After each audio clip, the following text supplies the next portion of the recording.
नमः शिवाय। प्रणाम भक्तजनों, आज हम माघ मास की पूर्णिमा की कथा सुनेंगे। द्वापर युग में एक समय की बात है कि यशोदा जी ने कृष्ण से कहा, हे कृष्ण, तुम सारे संसार के उत्पन्न करता, पोषक तथा उसके संहार करता हो। आज कोई ऐसा व्रत मुझसे कहो जिसके करने से मृत्यु लोक में स्त्रियों को विधवा होने का भय न रहे तथा यह व्रत सभी मनुष्यों की मनोकामना पूर्ण करने वाला हो। श्री कृष्ण कहने लगे, हे माता, तुमने अति सुंदर प्रश्न किया है। मैं तुमसे ऐसे ही व्रत को सविस्तार कहता हूँ। सौभाग्य की प्राप्ति के लिए स्त्रियों को 32 पूर्णमासियों का व्रत करना चाहिए। इस व्रत के करने से स्त्रियों को सौभाग्य संपत्ति मिलती है। यह व्रत अचल सौभाग्य देने वाला एवं भगवान शिव के प्रति मनुष्य मात्र की भक्ति को बढ़ाने वाला है। यशोदा जी कहने लगी, हे कृष्ण, सर्वप्रथम इस व्रत को मृत्यु लोक में किसने किया था, इसके विषय में विस्तार पूर्वक मुझसे कहो। श्री कृष्ण जी कहने लगे कि इस भूमंडल पर एक अत्यंत प्रसिद्ध राजा चंद्रहास से पालित अनेक प्रकार के रत्नों से परिपूर्ण कातिका नाम की एक नगरी थी। वहां पर धनेश्वर नाम का एक ब्राह्मण था और उसकी स्त्री अति सुशील रूपवती थी। दोनों ही उस नगरी में बड़े प्रेम के साथ रहते थे। घर में धन धान्य आदि की कोई कमी नहीं थी। उनको एक बड़ा दुख था कि उनके कोई संतान नहीं थी। इस दुख से वह अत्यंत दुखी रहते थे। एक समय एक बड़ा तपस्वी योगी उस नगरी में आया। वह योगी उस ब्राह्मण के घर को छोड़कर अन्य सब घरों से भिक्षा लाकर भोजन किया करता था। रूपवती से वह भिक्षा नहीं लिया करता था। उस योगी ने एक दिन रूपवती से भिक्षा न लेकर किसी अन्य घर से भिक्षा लेकर गंगा किनारे जाकर भिक्षान को प्रेम पूर्वक खा रहा था कि धनेश्वर ने योगी का यह सब कार्य किसी प्रकार से देख लिया। अपनी भिक्षा के अनादर से दुखी होकर धनेश्वर योगी से बोला, महात्मन, आप सब घरों से भिक्षा लेते हैं परंतु मेरे घर की भिक्षा कभी नहीं लेते, इसका कारण क्या है? योगी ने कहा कि निसंतान के घर की भीख पतितों के अन्न के तुल्य होती है और जो पतितों का अन्न खाता है वह भी पतित हो जाता है। चूंकि तुम निसंतान हो अतः पतित हो जाने की भय से मैं तुम्हारे घर की भिक्षा नहीं लेता। धनेश्वर यह बात सुनकर अपने मन में बहुत दुखी हुआ और हाथ जोड़कर योगी के पैरों पर गिर पड़ा तथा आर्द्र भाव से कहने लगा, हे महाराज, यदि ऐसा है तो आप मुझको पुत्र प्राप्ति का उपाय बताइए। आप सर्वज्ञ है, मुझ पर अवश्य ही यह कृपा कीजिए। धन की मेरे घर में कोई कमी नहीं है परंतु मैं पुत्र न होने के कारण अत्यंत दुखी हूँ। आप मेरे इस दुख का हरण करें, आप सामर्थ्यवान हैं। यह सुनकर योगी कहने लगे, हे ब्राह्मण, तुम चंडी की आराधना करो। घर आकर उसने अपने स्त्री से सब वृतांत कहा और स्वयं तप के निमित्त वन में चला गया। वन में जाकर उसने चंडी की उपासना की और उपवास किया। चंडी ने 16वें दिन उसको स्वप्न में दर्शन दिया और कहा, हे धनेश्वर, जा, तेरे पुत्र होगा परंतु वह 16 वर्ष की आयु में मृत्यु को प्राप्त हो जाएगा। यदि तुम दोनों स्त्री पुरुष 32 पूर्णमासियों का व्रत विधि पूर्वक करोगे तो वह दीर्घायु होगा। जितनी तुम्हारी सामर्थ्य हो आटे के दिए बनाकर शिव जी का पूजन करना, परंतु पूर्णमासी को 32 जो जाने चाहिए। प्रातःकाल होने पर इस स्थान के समीप ही तुम्हें एक आम का वृक्ष दिखाई देगा। उस पर तुम चढ़कर एक फल तोड़कर शीघ्र अपने घर चले जाना। अपनी स्त्री से सब वृतांत कहना। ऋतु स्नान के पश्चात वह स्वच्छ होकर श्री शंकर जी का ध्यान करके उस फल को खा लेगी। तब शंकर भगवान की कृपा से उसको गर्भ हो जाएगा। जब वह ब्राह्मण प्रातःकाल उठा तो उसने उस स्थान के पास एक आम का वृक्ष देखा, जिस पर एक अत्यंत सुंदर आम का फल लगा हुआ था। उस ब्राह्मण ने उस आम के वृक्ष पर चढ़कर उस फल को तोड़ने का प्रयत्न किया, परंतु वृक्ष पर कई बार प्रयत्न करने पर भी वह न चढ़ पाया। तब तो उस ब्राह्मण को बहुत चिंता हुई और विघ्न विनाशक श्री गणेश जी की वंदना करने लगा। हे दयानिधे, अपने भक्तों के विघ्नों का नाश करके उनके मंगल कार्य को करने वाले, दृष्टों का नाश करने वाले, रिद्धि सिद्धि के देने वाले, आप मुझ पर कृपा करके इतना बल दे दीजिए कि मैं अपनी मनोरथ को पूर्ण कर सकूं। इस प्रकार गणेश जी की कृपा प्रार्थना करने पर उनकी कृपा से धनेश्वर वृक्ष पर चढ़ गया और उसने एक अति सुंदर आम का फल देखा। उसने विचार किया कि जो वरदान से फल मिला था वह यही है और कोई फल दिखाई नहीं देता। उस धनेश्वर ब्राह्मण ने जल्दी से उस फल को तोड़कर अपनी स्त्री को लाकर दे दिया और उसकी स्त्री ने अपने पति के कथनानुसार उस फल को खा लिया और वह गर्भवती हो गई। देवी जी की असीम कृपा से उसे एक अत्यंत सुंदर पुत्र उत्पन्न हुआ, जिसका नाम उन्होंने देवीदास रखा। माता पिता के हर्ष और शोक के साथ वह बालक शुक्ल पक्ष के चंद्रमा की भांति अपने पिता के घर में बढ़ने लगा। भवानी की कृपा से वह बालक बहुत ही सुंदर, सुशील और विद्या पढ़ने में बहुत ही निपुण हो गया। दुर्गा जी की आज्ञा अनुसार उसकी माता ने 32 पूर्णमासी का व्रत रखना प्रारंभ कर दिया, जिससे उसका पुत्र बड़ी आयु वाला हो जाए। 16वां वर्ष लगते ही देवीदास के माता पिता को बड़ी चिंता हो गई कि कहीं उसके पुत्र की इस वर्ष मृत्यु न हो जाए। इसलिए उन्होंने अपने मन में विचार किया कि यदि यह दुर्घटना उनके सामने हो गई तो वे कैसे सहन कर सकेंगे। अस्तु उन्होंने देवीदास के मामा को बुलाया और कहा कि हमारी इच्छा है कि देवीदास 1 वर्ष तक काशी में जाकर विद्या अध्ययन करे और उसको अकेले भी नहीं छोड़ना चाहिए, इसलिए साथ में तुम चली जाओ और 1 वर्ष के पश्चात इसको वापस लौटा लाना। सब प्रबंध करके उसके माता पिता ने काशी जाने के लिए देवीदास को एक घोड़े पर बैठाकर उसके मामा को उसके साथ भेज दिया, किंतु यह बात उसके मामा या किसी और से नहीं कही।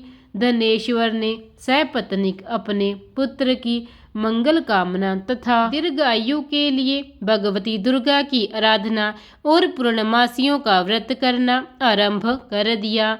इस प्रकार बराबर 32 पूर्णमासी का व्रत पूर्ण किया।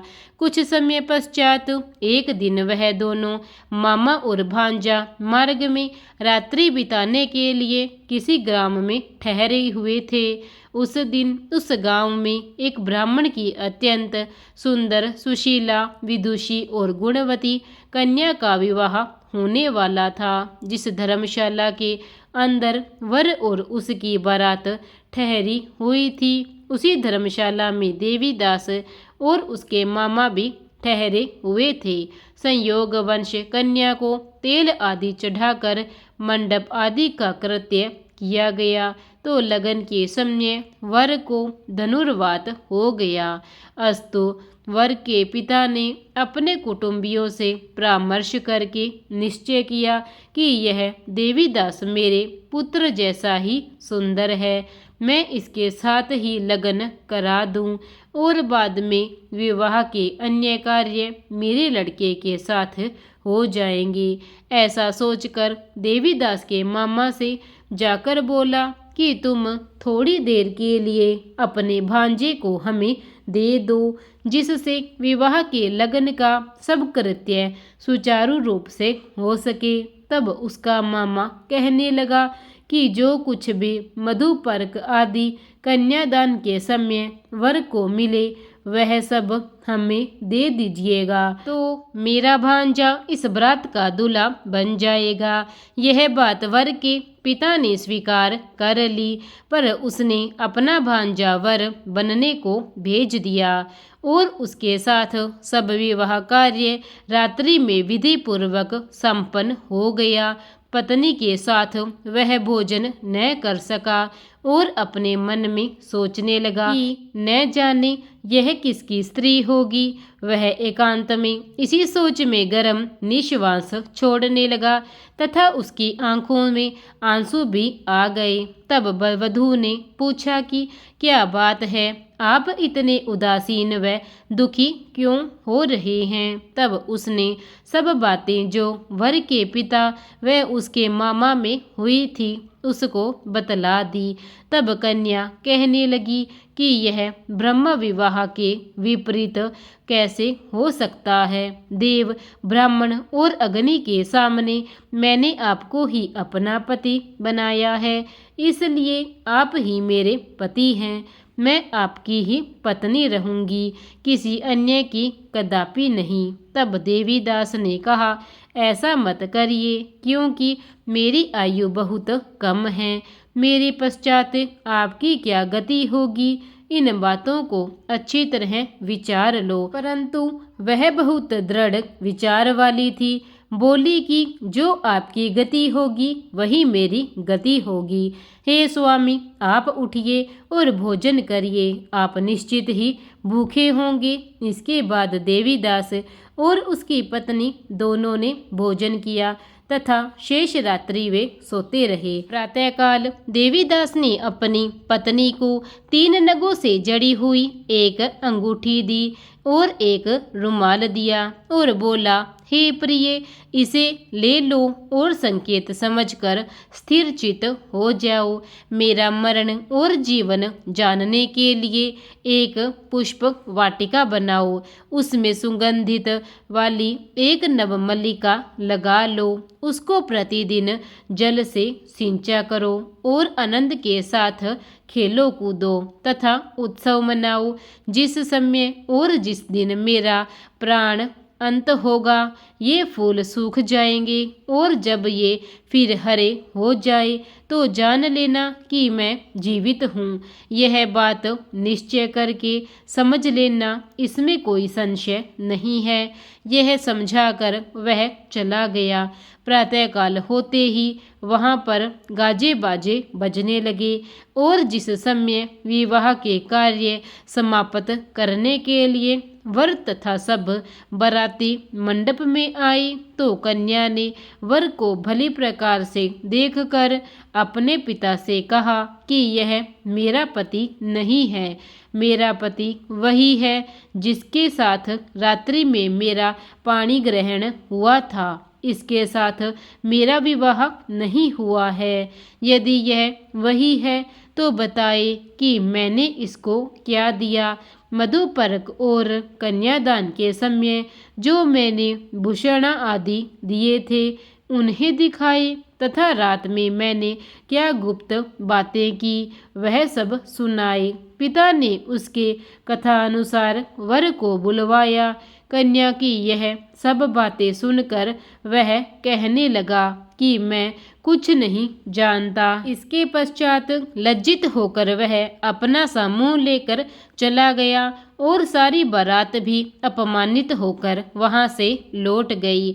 भगवान श्री कृष्ण बोले, हे माता, इस प्रकार देवीदास काशी विद्या अध्ययन के लिए चला गया।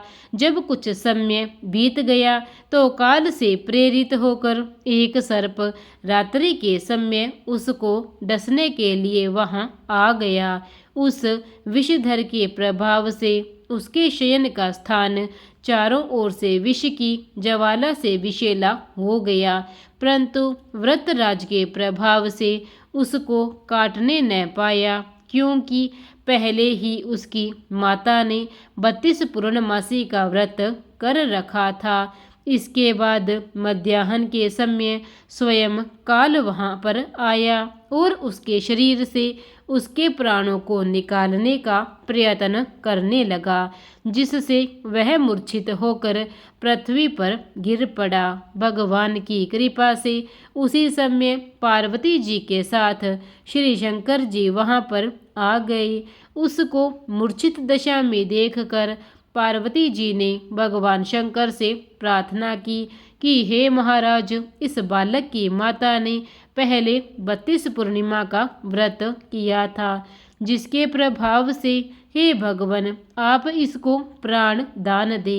भवानी के कहने पर भक्त वत्सल भगवान श्री शिव जी ने उसको प्राण दे दिए। इस व्रत के प्रभाव से काल को भी पीछे हटना पड़ा और देवीदास स्वस्थ होकर बैठ गया।